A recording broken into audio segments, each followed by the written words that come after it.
अस्सलाम वालेकुम। मेरा नाला दिता है। मेरे 3 बच्चे ने ते मजदूर बंदा बच्चे नाल लैके दवाई लैन जा रहे हैं तो एक्सीडेंट होया है। सिर च भी सट लग गई, लत्तां बाहां ते भी लग गई है। तो जड़ा 200-300 रुपया डॉक्टर ने दिता है दवाई शाई लईए तो बहुत आप परेशान हाँ। रोज़ियां दा महीना है तो कारोबार बंद ने।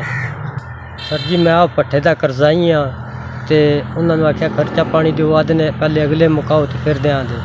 महीना हो गया मेरे बच्चे की जुत्ती को नहीं।